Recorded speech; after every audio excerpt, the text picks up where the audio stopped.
Abdelrazak Maghri dérange fortement l'entourage d'Abdelmajid Tebboune. Abdelrazak Maghri dérange et inquiète. Il bouleverse profondément le clan Tebboune. Abdelrazak Maghri qui a participé à la fameuse flottille Soumoud. L'exposition médiatique de cette flottille a donné une dimension héroïque à ses participants.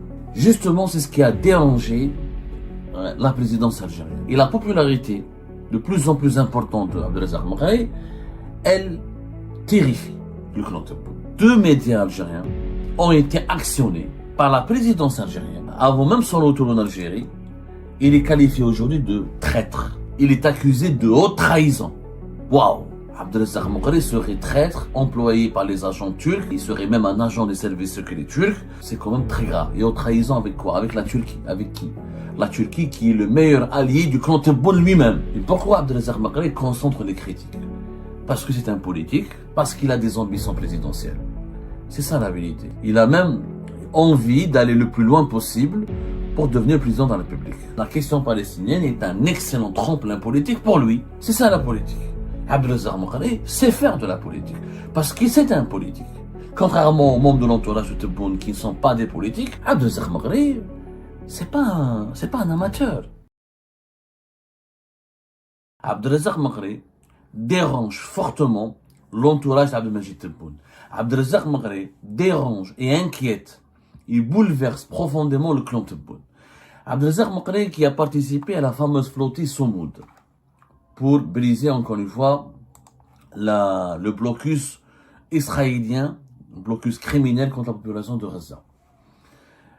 Il faisait partie de ces 400, plus de 400, presque 500, 450, presque 500 militants qui sont montés à bord d'une quarantaine, 42 à 41, entre 42 à 45 navires, qui ont été lancés depuis Barcelone en Espagne et de cela pratiquement 3 semaines, depuis le cours du mois de septembre, pour rallier les eaux territoriales de Gaza, pour essayer de s'approcher des rivages de Gaza et de porter assistance et une aide humanitaire à Gaza. Abdelrazak Maghri a fait partie de ces 17 Algériens qui ont participé directement à cette initiative internationale qui, comme vous le savez, a suscité le buzz mondial et elle a suscité la mobilisation internationale et elle a suscité le soutien international à de nombreux partis politiques, de nombreux États comme l'Espagne, etc. et de nombreux gouvernements à travers le monde comme la Colombie en Amérique latine. Et l'exposition médiatique de cette flottille a donné une dimension héroïque à ses participants. Justement, c'est ce qui a dérangé la présidence algérienne. Elle n'a pas du tout apprécié l'engagement, le fervent engagement de Abdelrazak Maghri au sein de cette initiative qui lui a permis de donner une stature internationale et qui a, faut le dire, moi je suis l'un des détracteurs de Abdelrazak Maghri, je ne partage pas du tout son idéologie, je ne partage pas du tout ses analyses de la situation du pays, je ne partage pas du tout ses nombreuses prises de position concernant certains événements politiques importants qui ont bouleversé notre pays ces 5 dernières années. J'ai eu des accrochages avec Abdelrazak Maghri sur le plateau de télévision, j'ai eu même des bras de fer avec lui, des polémiques avec lui. Donc, je ne suis pas un ami à Abdelrazak Maghri. Et pourtant, je dois reconnaître que son action, son engagement en faveur de la question palestinienne et sa participation à la flottille Soumoud,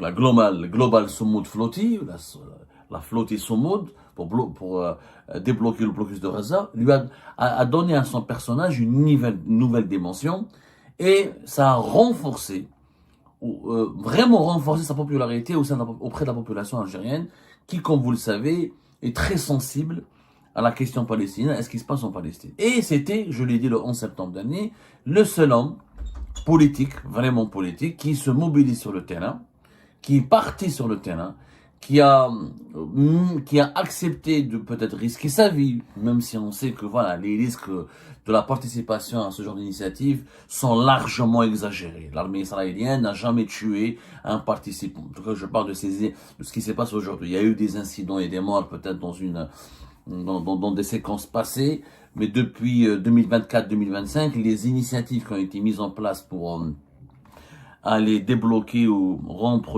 ou provoquer la fin du blocus israélien autour de la bande de Gaza. Il n'y a pas eu de mort, il n'y a pas eu de bavure militaire israélienne. Il y a toujours eu des interceptions. La marine israélienne intercepte ces navires. Ils sont conduits vers un port israélien, placés en garde à vue ou même pas placés dans un centre de rétention. Quelquefois interrogés ou soumis à un petit interrogatoire. Ensuite, ils sont expulsés vers les pays de la région ou vers les pays européens.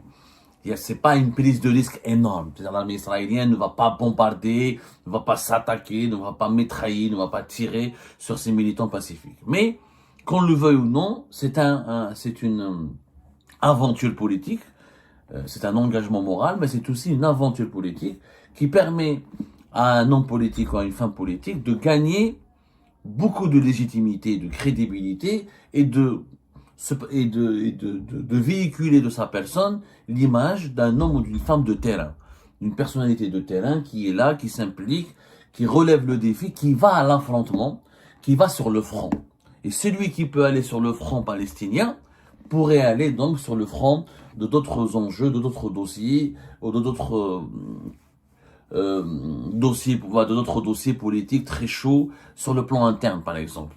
Et la popularité de plus en plus importante d'Abdelrazak Maghari, elle terrifie le clan Tebboune. D'ailleurs, la preuve, hier, alors qu'Abdelrazak Maghari a été relâché par les autorités israéliennes, a été expulsé vers la Turquie, à Istanbul, et qui doit regagner le territoire algérien visiblement aujourd'hui ou demain, il va revenir en Algérie, deux médias algériens ont été actionnés par la présidence algérienne, comme toujours, comme lors de la première campagne de dénigrement et de déstabilisation et de diabolisation de Abdelrazak Maghari, deux médias algériens, les mêmes, le Soir d'Algérie, mais pas le Khabar, cette fois-ci le Nahar, ont été actionnés pour accuser, tenez-vous bien, nous avons une personnalité politique algérienne qui revient d'une mission humanitaire noble, qui a été arrêté par les forces israéliennes et qui a été ensuite libéré et qui, pendant cette mission,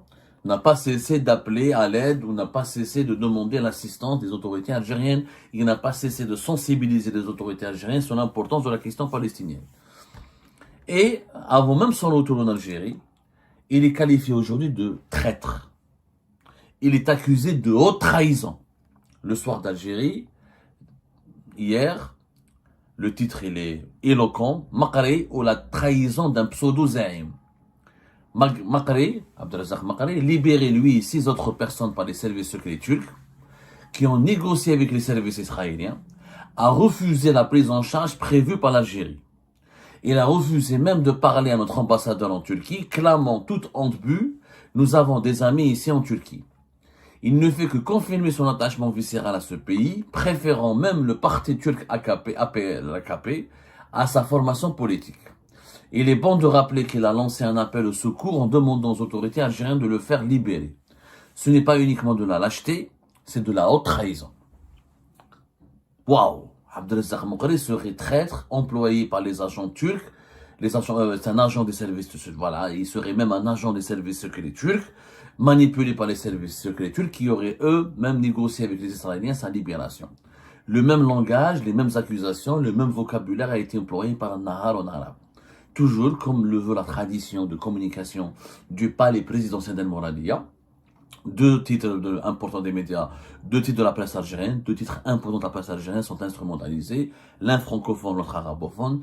Pour les francophones, c'est toujours le Soir d'Algérie, qui est l'instrument aujourd'hui du clan Tebboune, qui est le média attitré du clan Tebboune, et ou Nahar ou le Khabar, cette fois-ci ça a été Nahar, pour s'attaquer à une personnalité politique réputée pour étant une personnalité avec laquelle le clan Tebboune a des relations difficiles, où il développe à son égard une certaine méfiance.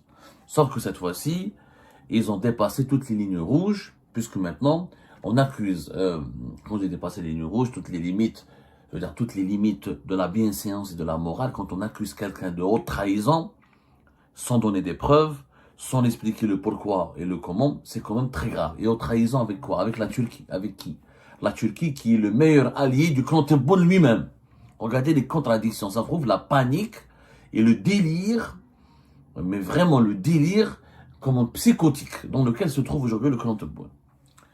Alors, D'abord, est-ce que le soir d'Algérie et Nahar ont eu raison ou avaient dit la vérité ou ont-ils dit la vérité en affirmant que Abdelazar Mokri a refusé de parler à l'ambassade d'Algérie en Turquie, a refusé l'assistance consulaire de l'ambassade d'Algérie en Turquie? C'est complètement faux, puisque une photo le démontre. Sur sa page Facebook, Abdelazar Mokri a publié les photos. Hamnik sur sa page Facebook, très claire, nette et précise. Les images sont claires et précises, pardonnez-moi. Les propos sont clairs et précis. Abdelazar Mokri s'affiche dès son arrivée à l'aéroport d'Istanbul avec le consul général d'Algérie à Istanbul, en Turquie, Monsieur Mustafa Boudib. Monsieur Mustafa Boudib, qui, il le dit, voilà, وفد من القنصلية الجزائرية باسطنبول بقيادة القنصل العام السيد مصطفى بوذيب يستقبل الجزائريين المشاركين في اسطنبول في أسطول صمود في المطار. وقد حيا الدكتور عبد الرزاق مقري سيادة القنصل على الالتفاتة طيبة والاستقبال. Voilà, avec le consul général d'Algérie à Istanbul, Monsieur Mustafa Boudib, avec le béret, avec Abdelrazak Mokri. Un accueil chaleureux, des contacts chaleureux. Abdelrazak Mokri, donc, n'a jamais refusé, n'a jamais nargué, n'a jamais méprisé ou n'a jamais tourné le dos aux représentants de la diplomatie algérienne en Turquie. Donc, ce que nous dit le soir d'Algérie et Nahar est non seulement faux, c'est une fake news, c'est un mensonge. Est-ce qu'il a été libéré par les services secrets turcs? Il faut savoir que les Israéliens n'ont pratiquement jamais gardé, sauf s'il y a une... dans le cas contraire, j'ai vérifié, s'il y a un militant pacifique étranger qui a été emprisonné en Israël pour avoir participé à une flottille ou pour avoir pris le bateau pour tenter de bloquer ou débloquer le blocus sur Gaza, j'aimerais bien qu'on me sorte le nom. Les Israéliens ne les gardent pas. Les Israéliens, ils les arrêtent, ils les interceptent, ils les gardent pendant 2-3 jours, ensuite ils sont expulsés. C'est ce qui s'est passé à maintes reprises depuis le début de cette sale guerre menée par Israël contre la population de Gaza. Donc, en quoi les Turcs qu'est-ce que les Turcs auraient pu faire pour, les Israéliens n'allaient pas le garder. Les Israéliens. Pour eux, ils ne comptent même pas. Il n'est ni une menace, ni un intérêt, il n'a aucun intérêt pour eux. Les Israéliens ont d'autres préoccupations en ce moment, ils ont d'autres chats à fouetter. Mais bon, ça fait partie du vocabulaire, de la terminologie, de la conceptualisation complotiste du régime Tebboune. Il a été en Israël, donc il a été entre les mains des services israéliens, donc il a été libéré, s'il a été libéré, c'est qu'il y a eu des négociations, des pourparlers, menées par les services secrets turcs, donc il y a haute trahison. On oublie quand même de rappeler que les militants algériens, qui étaient de nombre de 17, il y avait 10 qui étaient à bord du navire Amsterdam. Apparemment, le navire Amsterdam, c'est un bateau dont l'équipage était à 100% algérien. Il y avait avec eux une ancienne députée, d'ailleurs, du parti de Louise Hanoun, parti des travailleurs. Et ils ont participé à une mission humanitaire organisée par la société civile. Et les organisateurs sont très connus. L'initiative a commencé depuis l'Espagne à Barcelone. Je veux dire, il y a des personnes, il y a des membres de toutes les tendances. Il y a des participants à cette flottille globale Somoud Gaza. Ils sont issus de toutes les sensibilités politiques. Il y a même des personnes LGBT, des homosexuels et des transsexuels, c'est pour vous dire. Il y a des activistes de tendance islamiste, il y a des laïcs, il y a des conservateurs, il y a des chrétiens, il y a même des personnes de confession juive. Ils sont issus pratiquement d'une quarantaine de pays à travers le monde. Donc, quelle est la relation et pourquoi parler de haute trahison alors que encore une fois, je ne suis pas l'ami d'Abdelazak Mokri. Je ne suis pas du tout son ami. Je suis même l'un de ses détracteurs. Mais je ne peux que saluer et m'incliner devant son engagement et devant sa participation au Global Somoud Flotte. Pour moi, c'est honorable, c'est à son honneur. C'est un combat noble, c'est une cause noble. La question palestinienne, le blocus autour de la population de Gaza, c'est une cause noble. Je salue d'ailleurs tous les Algériens, y compris les 16 autres participants qui ont été partie prenante de cette grande aventure de militantisme. Mais pourquoi Abdelazak Makri concentre les critiques? Parce que c'est un politique, parce qu'il était à la tête du MSP de 2013 à 2023, parce qu'il a menacé, il veut être candidat aux élections présidentielles, parce qu'il a des ambitions présidentielles. C'est ça la vérité. Abdelazak Makri a des ambitions présidentielles. Il a même envie d'aller le plus loin possible pour devenir président de la République. Il le dit lui-même, il a des partisans, il a des fans, et cette aventure, son engagement en faveur de la Palestine, je l'ai dit la dernière fois, peut-être qu'il l'a fait par opportunisme, peut-être qu'il l'a fait par calcul politicien. En tout cas, son pari a été gagnant. Sur les réseaux sociaux, sa page Facebook, les commentaires. Depuis 24 heures, il multiplie les interviews avec la presse internationale, Al Jazeera, entre autres, etc. Ça lui a offert une exposition. La question palestinienne est un excellent tremplin politique pour lui. Est-ce que c'est de l'opportunisme ou là c'est de la manipulation? Là, c'est de la politique. Et c'est de bonne guerre. Tous les politiques font recours ou sont opportunistes quelque part. Il y a les valeurs, c'est sûr, mais ensuite la manière d'exploiter certains événements de l'actualité, certains événements de la vie, pour surfer sur une vague, pour provoquer une vague de popularité, pour arriver à des fins politiques. C'est ça la politique. Abdelazak Makri sait faire de la politique, parce qu'il c'est un politique. Contrairement aux membres de l'entourage de Tebboune qui ne sont pas des politiques, c'est qui donc Tebboune, c'est qui son clan? Boualem Boualem, Kamel Sidi Saïd, Hamada Chamirouj, Abdellatif Belkayem, tous ces Kamel Zik, tous ces proches n'ont jamais fait de la politique. Ou c'était des bureaucrates, ou c'était des magistrats, ou c'était des simples fonctionnaires, mais n'ont pas de vision politique. Ils n'ont jamais fait de la politique, n'ont jamais été militants politiques. Peut-être quelques-uns dans son ancien... il avait un ancien conseiller, comment il s'appelle, ambassadeur en Bulgarie, en Hongrie, à Budapest, comment il s'appelle, Allahum.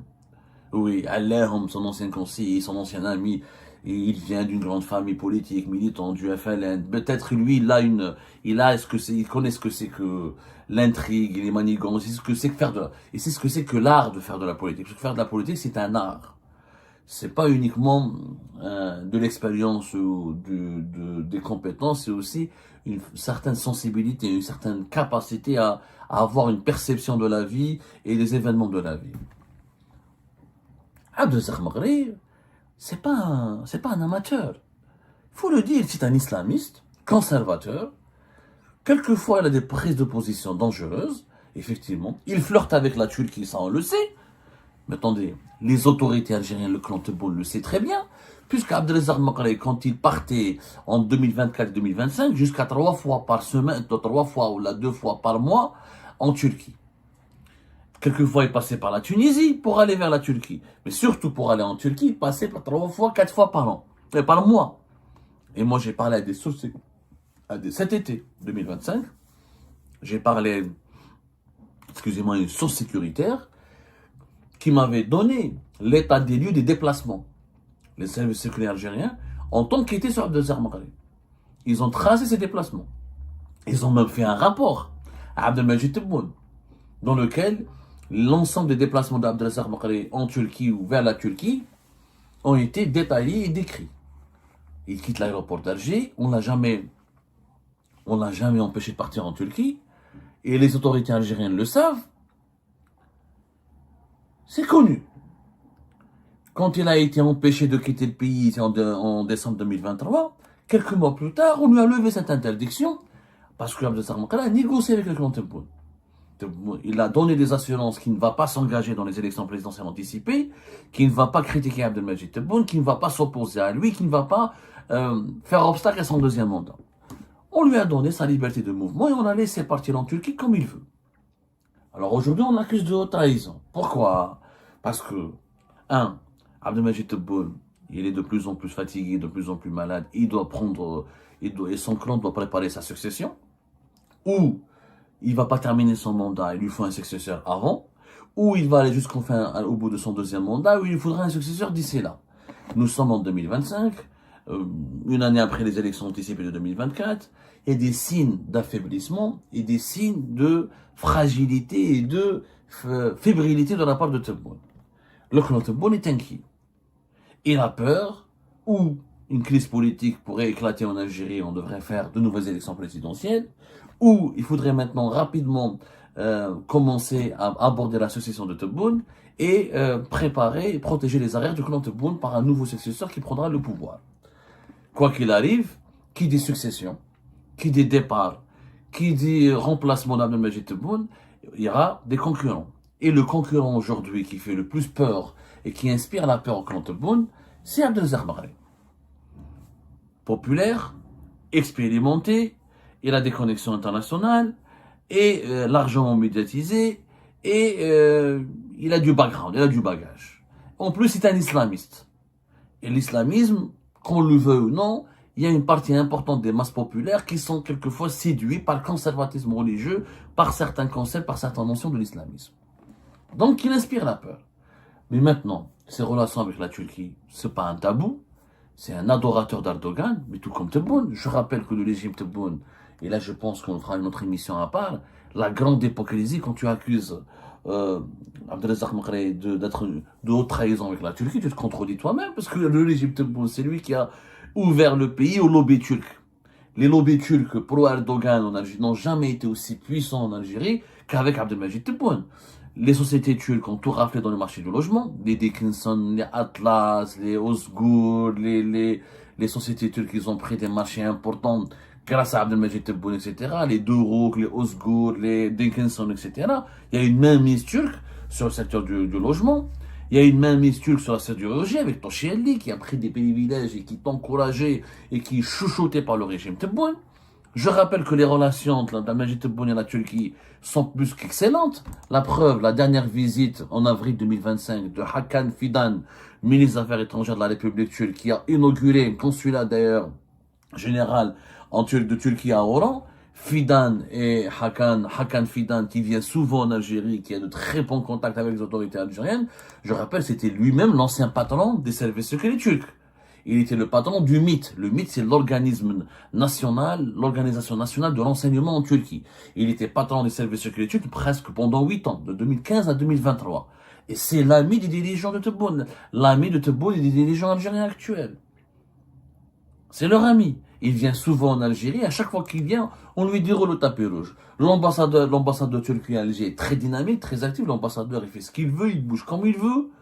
Donc maintenant, vous voulez nous faire croire que fricoter avec la Turquie, c'est de la haute trahison, alors que les premiers qui ont fricoté, le premier qui a établi une lune de miel, qui a créé, qui a fait de relations entre l'Algérie et la Turquie une véritable lune de miel, c'était Tebboune. Il est parti en Turquie au moins 2 reprises. Erdogan il est venu parmi les premiers présidents, les rares grands chefs d'État à travers le monde qui sont venus le voir. Donc les relations sont excellentes.